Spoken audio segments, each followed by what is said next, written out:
Bonjour la presse et merci de nous tendre le micro pour parler un peu de ce qui a été fait aujourd'hui. Je suis Madame Diago Ndiaye, présidente régionale du réseau Paix et Sécurité pour les femmes de l'espace CEDEAO. Nous sommes réunis aujourd'hui dans le cadre de la cérémonie officielle de la planification stratégique, donc de notre deuxième atelier de planification stratégique. Donc l'objet était donc de discuter, d'abord de consolider les acquis que nous avons eus depuis 2017, parce que c'est en 2017 que le bureau qui est là a donc été élu à la tête du RESPECO. 2017-2025, ça fait presque 7 ans.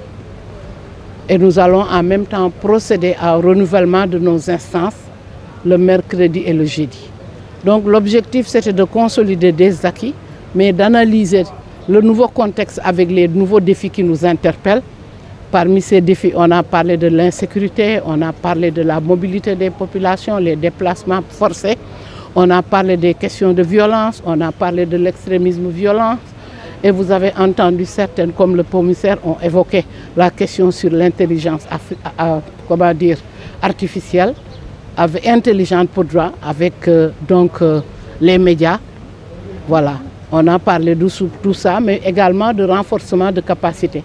Comment faire également pour rendre notre espace comptable, stable, à travers la cohésion sociale. C'est à cet effet que nous avons convié nos sœurs des pays du Niger, du Mali, du Tchad, du Gabon, qui est très loin, c'est un pays de l'Afrique centrale, de la Mauritanie, pour échanger, pour voir quel cadre le RESPECO peut mettre en place pour entretenir le travail qui avait été fait par les pays qu'on dit actuellement État du Sahel, le Niger, le Mali et le Burkina Faso, mais également quel partenariat développer avec un pays comme la Mauritanie, comme le Tchad, comme le Gabon, comme le Cameroun. Parce que comme on l'a dit dans les interventions, concernant les pays de la CEAC, c'est-à-dire les pays des États de l'Afrique centrale, nous avons une convention ou une déclaration qui nous lie, la déclaration de Lomé, qui nous interpelle sur l'intégration de la dimension genre dans la lutte contre l'extrémisme violent et les conflits. Des rencontres avaient été initiées par le CCDG, que nous devons continuer parce que nous avons mis en place une feuille de route que nous allons dérouler. Donc l'invitation de ces pays-là fait partie de cette feuille de route.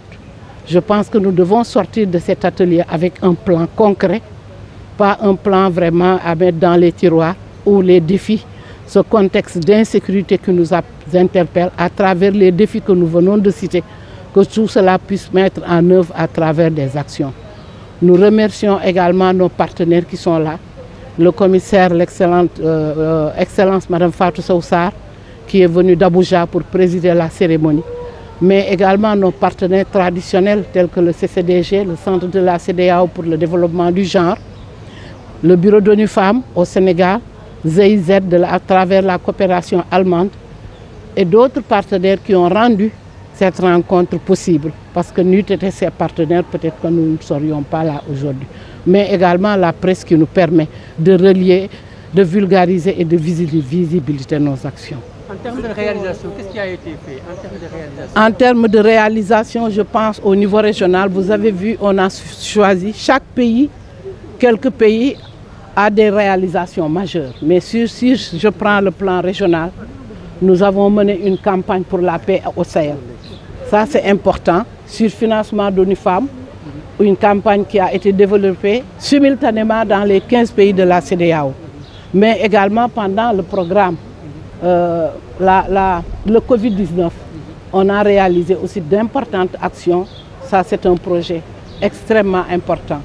En matière de lutte contre l'extrémisme et le terrorisme, comme on l'a dit dans la salle, nous avons eu beaucoup de projets, que ce soit au Niger, au Mali, au Burkina, mais également au Sénégal, en Casamance et dans d'autres pays, pour un peu capaciter, former les gens, sensibiliser les jeunes. Mais également des projets avec les écoles, surtout concernant l'éducation citoyenne, l'éducation à la paix, à la citoyenneté. Ça aussi, c'est des projets majeurs que nous avons réalisés. Mais également, Nous avons mis en place des structures de jeunes pour les accompagner, pour que ces jeunes également nous accompagnent. C'est ce qu'on appelle les jeunes porteurs de dynamique communautaire. Voilà.